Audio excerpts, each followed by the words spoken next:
Jessica Wethington. I'm the producer for a film called A.W.O.L. A.W.O.L is a short starring David Morse and John C. McGinley. It's a psychological thriller about a Vietnam soldier who's captured in the war and tortured. In the midst of torture, he suddenly finds himself back in the United States with a wife and 2 kids he's never seen before. So it's a kind of a Twilight Zone exercise of what's real, what's not real. He's caught between 2 worlds, one of which he has to escape. What is involved with being a producer? Everything, concept to completion. You develop the idea, well, in my case, develop the ideas with the writer, the director, make sure that it's ready to go to set. You deal with the crew, you deal with the acting, you deal with the casting, you deal with everything. You're a partner to the director, a creative partner. And then on the set, my director's very funny. He says, you're kind of like the mayor of a small city. And, everyone lines up around you and you kind of have to keep the wheels turning, and you're the center hub of a very large wheel that includes everything from grip and lighting to actors who need special accommodations during the day to, whatever else can go wrong or not go wrong on your set. What was the size of your cast?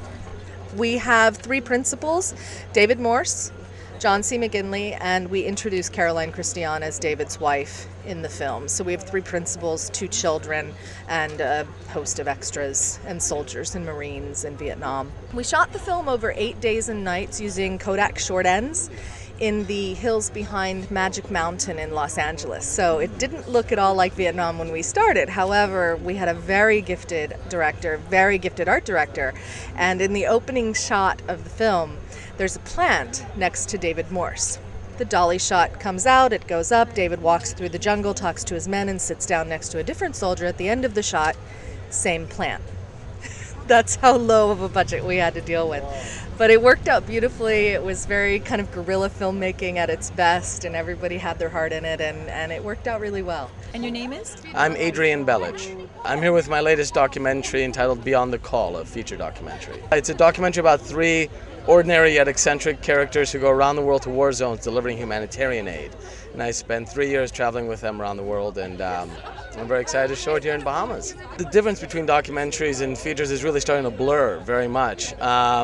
Usually documentaries are films about things that actually happened. I mean, you see a lot of fiction films that look like they're legit, but they're actually completely false and manufactured. And you see a lot of documentaries that really are not about the facts, they're more about someone's opinion. So there's a lot of blurring, which I think for the audience in a way is exciting and in a way confusing, but I make pure documentaries. My documentaries, I journey with the people around the world and tell their story from their actions. My kind of documentary is a longer process because I don't make historical documentaries. Mine are sort of as they happen adventure documentaries. So I have a character, they're going to go do something. I think it's compelling enough to me, the story, to follow them around. And then really the story is crafted in the editing process. So you live with someone for a number of years, and then you come back with the footage, and then you craft from that footage a story that is compelling and hopefully inspiring. So that could take a very long time in some cases. Yeah, well, Beyond the Call took 3 years of shooting and more than a year of editing. And now we've been on the circuit for more than almost 2 years now around the world. This is I think this is like our 80th film festival, but I'm very excited to be here because I heard great things about the Bahamas International Film Festival, and my friends have kept telling me that I should submit. So I'm very honored that the festival invited the film and myself. I mean, very often for documentary filmmakers, we don't really get invited to festivals. Well, technically we get invited, but usually no one pays our way. And this festival has been very kind to include both the documentaries and the short filmmakers, as well as the feature filmmakers and the celebrities. So it's very nice to be here. Great location.